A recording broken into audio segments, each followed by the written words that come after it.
Arrange marriage love story. 15 अक्टूबर की बात है। अक्षय और उसके माँ पापा के साथ पूनम को देखने आए थे। पूनम एक काफ़ी सुंदर लड़की थी। अक्षय को वह पहली नज़र में ही बहुत पसंद आई। उसने पूनम को रिश्ते के लिए कहा और पूनम से भी पूछा, तुम्हारा क्या निर्णय है, क्योंकि तुम्हारा निर्णय ज़्यादा महत्वपूर्ण है। पूनम ने भी तुरंत हाँ कर दिया और बाद में दोनों की शादी की तारीख पक्की की गई। तो धूम धड़ाके के साथ दोनों की शादी कर दी गई। उनकी शादी अक्षय के घर पर हुई। अक्षय का घर के शहर के 1 BHK के घरों जितना था। शादी की सारी विधि खत्म हुई। बाद में दोनों अपने रूम में फ्रेश होकर अपने कपड़े बदल कर आते हैं। दोनों की वह शादी की पहली रात थी। अक्षय धीरे से पूनम को आवाज देते हुए बोलता है, आज से हमारी नई जिंदगी की शुरुआत है। ऐसा बोलकर पूनम को गले लगाने की कोशिश करता है, पर पूनम उस पर चिल्लाती है और बोलती है, तुम मुझे जरा भी पसंद नहीं हो और मैं तुमसे प्यार नहीं करती, इसलिए मेरी तरफ से कोई उम्मीद मत करना। अक्षय उसकी बातें सुनकर हैरान हो गया, पर हिम्मत करके उसने पूनम को पूछा, पूनम अगर ऐसा ही था तो तुमने मुझसे शादी क्यों की? मैंने तुम्हारे साथ जबरदस्ती नहीं की थी, मैंने पूछा भी था तुम्हें, फिर तभी क्यों नहीं कहा मुझे? इस बात पर पूनम बोली, मुझे कुछ मत पूछो, 2-3 महीने एडजस्ट कर लो और उसके बाद हम डिवोर्स ले लेकर अलग हो जाएंगे। यह सुनकर अक्षय को धक्का लगा। उसने पूनम को समझाने की बहुत कोशिश की, पर उसने अक्षय की कोई भी बात नहीं सुनी और वह उसके निर्णय पर डटी रही। अक्षय उसे बोला, ठीक है, तुम्हें यही ठीक लगता है तो यही करेंगे, पर मेरी एक बात मानोगी क्या? पूनम बोलती है, क्या? अक्षय बोलता है, एक छोटी सी मदद करोगी? जब तक माँ पापा यहाँ है तब तक तुम यही रहोगी। एक बार वह गांव चले गए तो फिर सब तुम्हारे मुताबिक होगा। वह भी तैयार हो गई इस बात पर और दोनों सो गए। हर रोज का दिखावा उनका चालू था। माँ पापा के सामने पति पत्नी की तरह रहना उनको समझ में नहीं आए, इसलिए उनके सामने नाटक करना। ऐसे करते करते दिन खत्म होते गए। दोनों ही नौकरी करते थे, फिर रोज के टाइम टेबल के अनुसार अपना अपना काम खत्म करके काम पर जाना। अक्षय रोज पूनम से प्यार से बात करने का प्रयास करता था, पर पूनम अक्षय को अनदेखा करती थी, क्योंकि पूनम की एक ही इच्छा थी कि उसको जल्दी शादी नहीं करनी थी। घर के लोगों का मन उसे नहीं दुखाना था, इसलिए वो शादी करने के लिए तैयार हुई। पर शादी करने के बाद भी वो फिर से अकेले रहने का विचार करती थी, क्योंकि उसे खुद की लाइफ किसी के साथ शेयर नहीं करनी थी। जैसे तैसे उसके दिन धकेल रही थी। अक्षय मात्र उसे हमेशा अपने पत्नी का दर्जा देने का प्रयास करता था, पर पूनम कभी भी अक्षय को पति का दर्जा नहीं देती थी। एक दिन फर्श पर पानी गिरा हुआ था, तब पूनम का पैर उस पर अचानक से फिसला और उसका पैर फ्रैक्चर हो गया। अक्षय तुरंत उसे डॉक्टर के पास लेकर गया। उसका इलाज होता है। डॉक्टर कहता है पैर पर जरा भी जोर नहीं देना है, उसकी काफी देखभाल करने के लिए बोलते हैं। फिर क्या, अक्षय उसका बहुत ख्याल रखने लगा। हर रोज उसकी पैर की मालिश करता था। उसका पैर फ्रैक्चर होने के कारण उसे ठीक से खड़ा भी नहीं हुआ जा रहा था।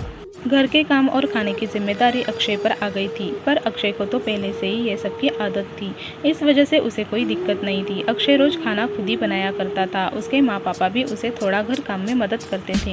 रोज काम पर जाने से पहले पूनम के लिए नाश्ता और खाना बनाकर खुद के हाथों से उसे नाश्ता खिलाता और फिर काम पर जाता था। टाइम पर उसे फोन करके दवाई लेने के लिए याद दिलाता था। काम पर से आने के बाद सबसे पहले उसके पैरों की मालिश करता था, उसे थोड़ा चलने के लिए मदद करता था। कोई भी काम हो उसके लिए मन से करता था। फिर भी वह अक्षय को प्यार से नहीं बुलाती। उसका मन अक्षय को स्वीकारने के लिए तैयार ही नहीं था। एक दिन पूनम को देखने के लिए उसकी सहेली आई। उनकी बातचीत चालू थी। तब अक्षय दोनों के लिए नाश्ता बनाकर लाया। फिर वो पूनम से बोला, मैं जरा मार्केट से हो आता हूँ, थोड़ा सामान लाना है, तुम दोनों को कुछ चाहिए तो बता दो। पूनम बोलती है, नहीं अभी कुछ नहीं चाहिए, तुम जाकर आओ। पूनम की सहेली को अक्षय को ऐसे नाश्ता लाते देखकर धक्का लगा। उसने पूनम को पूछा, पूनम घर के काम सब तुम्हारा पति ही करता है क्या? हाँ वही देखते हैं, मेरा पैर फ्रैक्चर होने के बाद से। पूनम की सहेली पूनम को बोलती है कि तुम बहुत खुशनसीब हो जो तुम्हें इतना प्यार करने वाला पति मिला। पूनम के चेहरे पर मात्र प्रश्न चिन्ह था। तभी पूनम बोली, इसमें इतना खुशनसीब होने जैसा क्या है? उसकी सहेली बोली, अरे मेरा पति मुझे पूछता तक नहीं है कैसी हो तुम, खाना खाया कि नहीं, और मेरे पति ने आज तक कभी मुझको चाय तक नहीं पिलाई। मुझे भी लगता था मेरे पति भी मेरा ख्याल रखे, ज़्यादा कुछ नहीं पर प्यार भरे शब्द ही बोले तो बहुत होता था मेरे लिए। बहुत इच्छा होती है यार, पर इसके बजाय मुझे हमेशा निराशा ही मिली।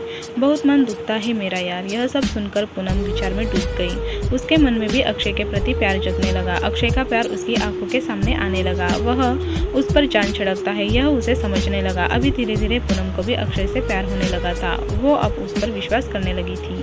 अक्षय के मन पर मात्र एक ही डर था कि माँ बाप गाँव गए तो हमारा डिवोर्स हो जाएगा, पूनम मुझे छोड़कर चली जाएगी और समाज में मेरी इज्जत कम हो जाएगी।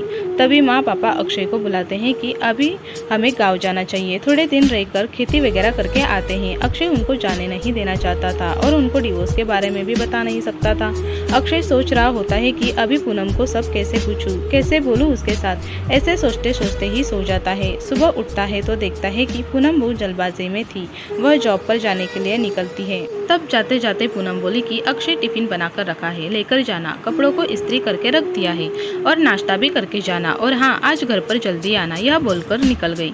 अक्षय मन में ही सोचने लगा कि जिसने आज तक एक गिलास पानी तक दिया नहीं, आज अचानक ऐसे उसने इतना सब कैसे किया। अक्षय का मन बहुत अशांत हो गया। वह भी सब काम करके ऑफिस के लिए निकल गया। उसके मन में बस इतना ही चालू था कि आज हमें डिवोर्स के बारे में बोलना है। शाम का वक्त होता है। पूनम के बताने के अनुसार अक्षय जल्दी घर आता है। पूनम ने खाना बनाकर सब काम निपटा कर रखा था। घर पर आते ही उसे चाय देती है। यह सब अक्षय के लिए नई बात थी। चाय पीते पीते अक्षय धीरे से पूनम को पूछता है, पूनम तुम ठीक तो हो ना? तुमने निर्णय तो लिया ही होगा ना? मुझे छोड़कर जाने वाली हो इसलिए सब कर रही हो ना? इस पर पूनम बोलती है, मैंने अपना फैसला ले लिया है और मैं कहीं पर भी नहीं जा रही हूँ। मेरी पूरी जिंदगी में तुम्हारे साथ ही जीना चाहती हूँ। और जाकर अक्षय को गले लगा लेती है। वो बोलती है, मैं तुम्हें छोड़कर कहीं नहीं जाऊंगी। मैं तुमसे बहुत प्यार करने लगी हूँ और अब यह हमारा रिश्ता कोई नहीं तोड़ सकता। जिंदगी में बहुत बड़ी भूल हो गई होती मुझसे अगर मैं तुम्हें खो देती तो। अरेंज मैरिज करके भी तुम्हारे जैसा इतना प्यार करने वाला पति मुझे मिला, यही मेरी खुशनसीबी है। हमेशा की तरह पूरी कहानी पढ़ने के लिए आपको धन्यवाद दोस्तों। उम्मीद है यह कहानी आपको दिल को छू गई होगी। ऐसे ही सीधे दिल पर उतरने वाली कहानियाँ सुनने के लिए आप हमारे चैनल पर बने रहिए। Please subscribe and like the video.